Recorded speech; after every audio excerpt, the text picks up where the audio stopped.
అయ్యయ్యో ఏం తిప్పలొచ్చింది చూడుర్రి వ్యవసాయం చేసేటోళ్లకు. ఆనల కూడా తడుసుకుంటా ఒక్క యూరియా బస్తా కోసం ఎదురు చూస్తున్నారు. వేసిన పంట చేతికొచ్చే కాలం వచ్చినా ఇంకా ఒక్క మందు బస్తా దొరికితే ఒట్టిపెట్టుర్రి. షీ ఏం ప్రభుత్వం అమ్మా, పనికిరాని ప్రభుత్వం. రైతులను గింతగనం తిప్పల పెడతారా? సర్కార్ల కూసున్నోళ్లకు ఏమన్నా సిగ్గనిపిస్తున్నదో లేదో.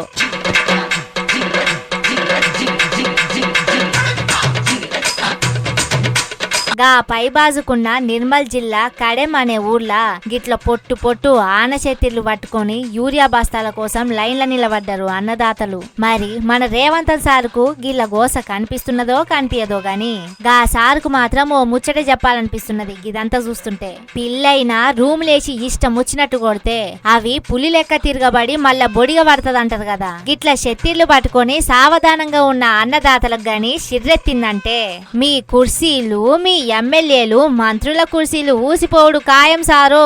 జరా కడుపుల భయం పెట్టుకొని పనిచేయర్రి. ఇయ్యాలనే మన పక్క రాష్ట్రం కర్ణాటక రాష్ట్రంలో ఏమైందో చూస్తున్నారు కదా. పోలీసు కానిస్టేబుల్ ఉద్యోగాలు ఇయ్యాలనని ధార్వాడ్ రోడ్డు మీద వేల మంది పొలగాన్లు వచ్చి కూర్చొని ఆందోళన చేసిర్రు. అచ్చం మొన్న నేపాల్లో జెన్జెడ్ అని ఓ ఉద్యమం చేసిరు కదా, సేమ్ గట్లనే కూర్చున్నారు. ఈడ తెలంగాణలో కూడా రైతులను పట్టించుకోకపోతే అట్లనే అయితది అని వార్నింగ్ ఇస్తున్నారు తెలంగాణ పబ్లిక్.